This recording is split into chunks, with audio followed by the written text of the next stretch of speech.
Olá pessoal, tudo bem com vocês? Espero que estejam bem. Bom, na aula de hoje nós vamos tratar sobre a transmissão dos contratos, tá bom? Por isso nós passaremos pela cessão do contrato, pelo subcontrato, pela estipulação em favor de terceiros, promessa de fato de terceiro e contrato com pessoa a declarar. Aí com isso nós encerraremos então essa primeira parte do nosso conteúdo programático, que é a teoria geral dos contratos. Tudo bem? Então vamos lá, vamos à obra. No primeiro momento, pessoal, eu falei para vocês que a gente ia trabalhar a sessão de contrato. E o que é a sessão de contrato?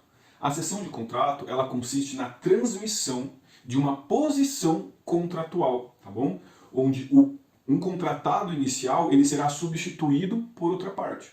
Percebam, o contrato, ele se mantém íntegro, ele se mantém inteiro, sem nenhuma modificação. A única alteração é que uma parte vai ser alterada. Notem que esse instituto ele não se confunde com a cessão de crédito ou assunção de dívida, porque, primeiro, aqui a gente está falando de uma posição contratual, uma posição jurídica, que vai além de só receber crédito ou só pagar uma dívida. É uma posição complexa que envolve, às vezes, em quase todos os casos, deveres e obrigações ao mesmo tempo. Além disso, pessoal, é importante que vocês saibam que aqui na sessão de contrato é necessário um contrato pré-existente e bilateral. Na sessão de crédito ou assunção de dívida, como eu só vou receber uma dívida ou só vou receber um crédito, aqui seria um ato meramente unilateral. Tudo bem? Então, quais são os requisitos para configurar a sessão de um contrato? Primeiro requisito, contrato bilateral. Eu só posso fazer essa sessão em contratos bilaterais. Porque se eu for fazer a sessão em contrato unilateral, vai implicar ou em assunção de dívida ou em cessão de crédito. Tá bom? Como eu já disse para vocês. Além disso, não pode ser cedido um contrato personalíssimo, tá bom? Contratos personalíssimos não podem ser cedidos. E além disso, pessoal, é necessário o consentimento de todas as partes. Todos ali precisam consentir com essa sessão.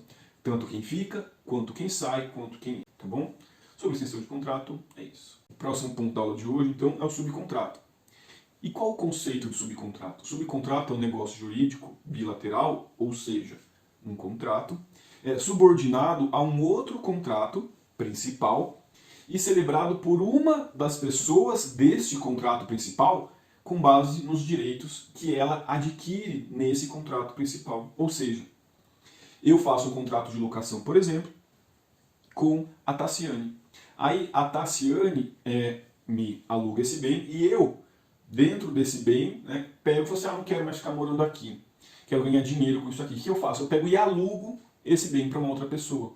Então eu tinha um contrato de locação com a Tassiane, aí eu, recebendo esse bem locado, eu passo, por exemplo, para a Thaís. Tá bom? Então percebam, havia um contrato principal, Matheus Tassiane. O Matheus, parte desse primeiro contrato que recebeu a posse do imóvel, transmite o seu direito à sua posse por um outro contrato para a Thaís. Tá bom? Para a Thaís. Então aqui tem o contrato principal, que é o originário, o antecessor, por exemplo, entre Matheus e Tassiane, e o contrato acessório, que é o contrato, aqui no caso, entre Matheus e Thaís. Tudo bem? Quais são os requisitos para o subcontrato? Primeiro, pessoal, o subcontrato ele tem que manter a identidade do negócio jurídico e identidade do objeto. Ou seja, se o contrato principal é locação, o subcontrato também deve ser locação. Tá bom? Identidade do objeto. Se eu recebo a casa X da Tassiane, eu vou sublocar a casa X da Tassiane. Tá? Mesmo objeto. Além disso, há uma relação aqui entre contratos que estão estruturados hierarquicamente. Tem o contrato principal e o contrato secundário, o contrato acessório. Então tudo que acontece com o principal, pelo princípio da gravitação jurídica, acometerá o contrato secundário, o contrato acessório. Se o primeiro for extinto, o segundo também vai ser. Tá bom? Há entre eles uma relação sucessiva. Ou seja, um é feito, o primeiro contrato, e o subcontrato ele é posterior temporalmente falando, tá? Então primeiro eu faço o contrato e depois eu faço o subcontrato. O subcontrato ele precisa ser posterior, no sentido temporal, ao primeiro contrato, ao contrato principal. Além disso, é importante que vocês saibam que ele não será possível dentro de contratos personalíssimos e se eu quiser vedar, também é possível. A lei autoriza eu criar uma cláusula vedando a sublocação, por exemplo. Eu posso, e se eu quiser evitar o subcontrato, eu tenho que colocar uma cláusula expressa vedando isso. Tudo bem? Pessoal, sobre subcontrato, é só isso mesmo que a gente precisava falar. Agora a gente passa para o próximo ponto da aula de hoje, que é a estipulação em favor de terceiros. A estipulação em favor de terceiros ela está prevista no Código Civil, nos artigos 436 a 438. Tá? E o que é aqui? A estipulação em favor de terceiro ela consiste na celebração de um negócio jurídico entre duas pessoas, mas que o proveito desse negócio poderá ser destinado a um terceiro. Tá? Exemplo disso. Eu vou ao banco e faço um seguro de vida. Só que eu coloco como beneficiário do seguro de vida a minha irmã, por exemplo. Nesse caso, o contrato ele é firmado entre Matheus, instituição financeira e banco. Mas quem vai colher o proveito desse seguro de vida é um terceiro, a minha irmã, que eu escolhi. Tá bom? Isso é o contrato com o terceiro a declarar. Eu declaro um terceiro para colher os proveitos desse contrato. Tá bom? Esse proveito que o terceiro vai adquirir é um proveito gratuito. No caso da minha irmã, ela não vai pagar nada para isso. Ela só vai colher os benefícios desse contrato. Tá bom? É importante também, pessoal, que o terceiro aqui que vai receber essa estipulação em seu favor, ele seja um terceiro determinado. Então eu digo, o beneficiário será minha irmã, nome, RG, CPF, domicílio, estado civil. Ou então eu digo, o beneficiário será a minha irmã. Pode ser tanto uma pessoa determinada quanto uma pessoa determinável. Ou eu especifico quem é, ou ele pode entender quem é. Quando eu falo minha irmã, ele vai ver, quem que é a irmã do Matheus? É a Manuela. Então só tem uma irmã.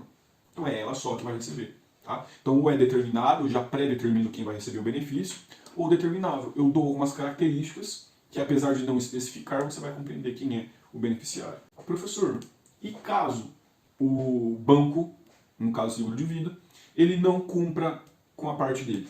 Nesse caso, pessoal, o cumprimento desse contrato, o pagamento do benefício em favor de terceiro, ele pode ser cobrado tanto pelo estipulante, que sou eu, quanto pelo beneficiário, pelo terceiro. Então, tanto o estipulante, eu que procuro para fazer o contrato, quanto o beneficiário, nós dois, alternativamente, podemos cobrar, podemos exigir o cumprimento do contrato. Tá bom? E, professor, você pode revogar o contrato em favor de terceiro, essa estipulação em favor de terceiro? Pessoal, é plenamente possível a revogação do contrato em favor de terceiro, da estipulação em favor de terceiro. Só que vocês têm que tomar o seguinte cuidado. Olha só. Primeiro, se houve ou não houve a aceitação do terceiro. Se o terceiro ele não aceitou ainda o contrato, beleza, eu posso extinguir esse contrato, desfazer esse contrato, revogar o contrato.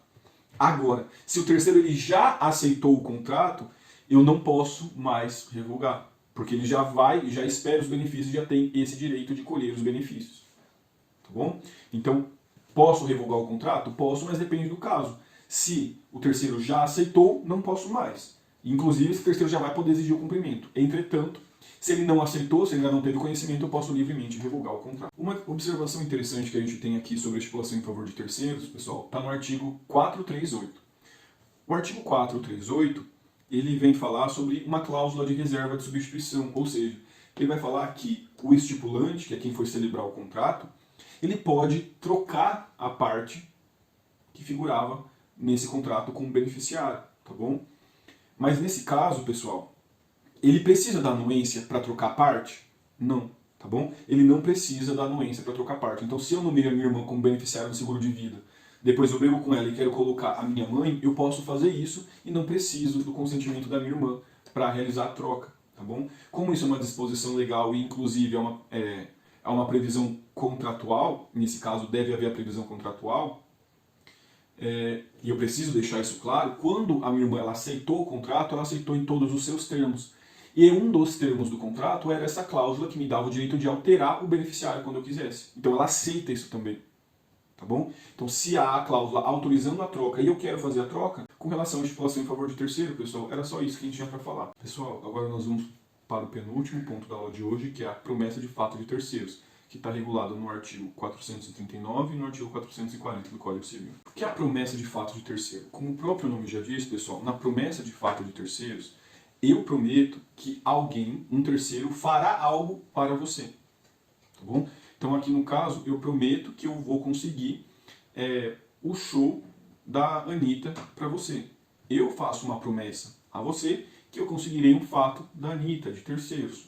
Isso é a promessa de fato de terceiro. O que é importante que vocês saibam sobre a promessa de fato de terceiro? A gente tem que ter em mente que na promessa de fato de terceiro, quem celebra um negócio jurídico apenas se compromete a conseguir o consentimento do terceiro.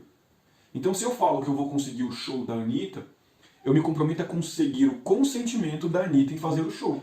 Apenas o consentimento. Eu não me obrigo a ela fazer o show. Eu apenas me obrigo a fazê-la concordar em realizar o show. Então, vamos imaginar duas situações. Se a Anitta, ela concorda em fazer o show. Fazendo o show, ok, você teve o que você quis. Né? Ela fez o show. Mas e se ela concorda em fazer o show e não realiza? Quem vai pagar? Né? Quem vai te indenizar pelos prejuízos que você teve? Se ela concordou em fazer o show e não faz, ela será responsável porque ela deu o consentimento, que foi o que eu te prometi, mas ela não fez. Tá bom? Então ela será responsável. Entretanto, e se eu prometo que eu vou conseguir o consentimento, mas eu não consigo, ela não quer celebrar esse negócio jurídico? Se eu não consigo o consentimento, como eu me prometi a te dar o consentimento, eu pago indenização a você. Se eu me comprometi a conseguir o consentimento, mas eu não consigo, aí eu tenho que te pagar perdas e danos por não ter cumprido a minha parte no contrato. Entretanto, pessoal, o artigo 439, parágrafo único, ele traz uma exceção. Ele vai dizer assim, ó, tal responsabilidade, então a minha responsabilidade de não conseguir o consentimento, não existirá se o terceiro, né, a Anitta, for cônjuge, minha cônjuge, dependendo da sua anuência o ato a ser praticado, e desde que, pelo regime de casamento, a indenização de algum modo venha a recair sobre os seus bens. Então, vou imaginar que eu sou casado com a Anitta, né, em regime de comunhão universal de bens, regime de comunhão de bens. Se eu tiver que te pagar a indenização, como a gente é casado no regime de comunhão de bens, isso também vai tirar dinheiro dela, gente que ela nem quis o contrato, ela nem desejou o contrato.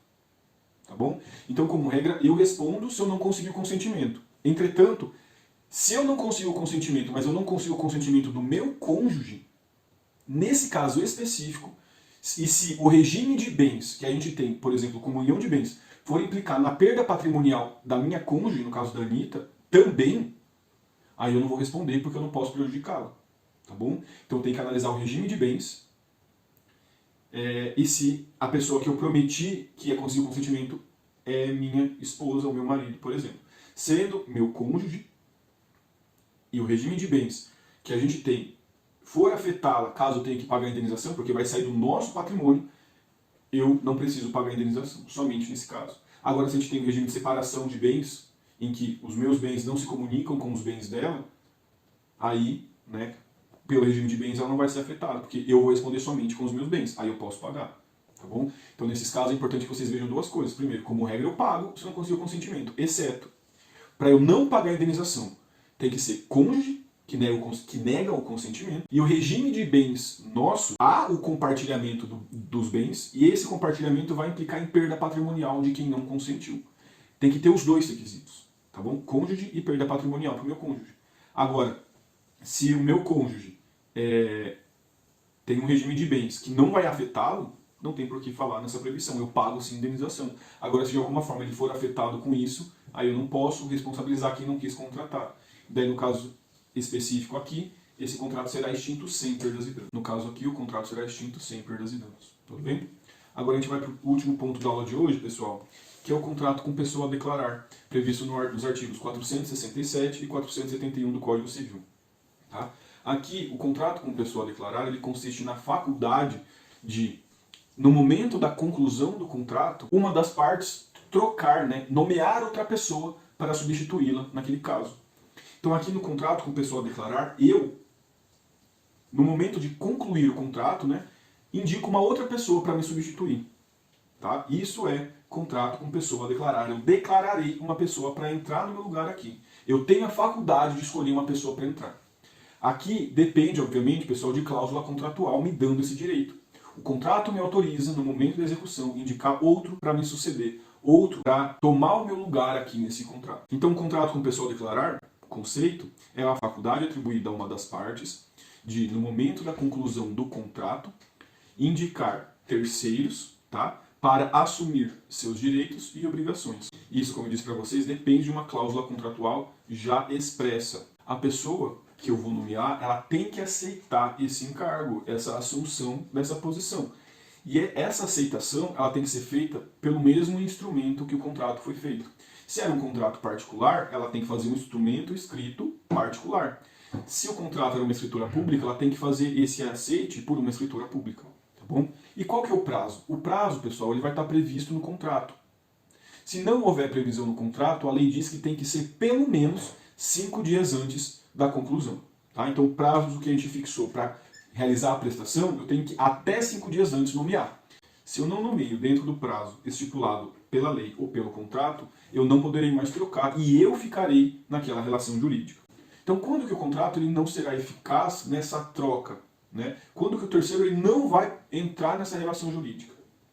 Primeiro, o contrato não será eficaz perante esse terceiro nomeado quando, primeiro, eu não indico a pessoa dentro do prazo. Segundo, quando o terceiro não aceita entrar no contrato. Terceiro, quando a pessoa que eu nomeio ela é insolvente e quando a pessoa nomeada for incapaz. Então, insolvência, incapacidade, não nomeação ou não aceitação. Então, dessas 4 hipóteses, o contrato continuará válido apenas entre as partes originárias. Pessoal, com isso a gente encerra a aula de hoje. Eu agradeço a vocês pela atenção, muito obrigado e até o próximo encontro.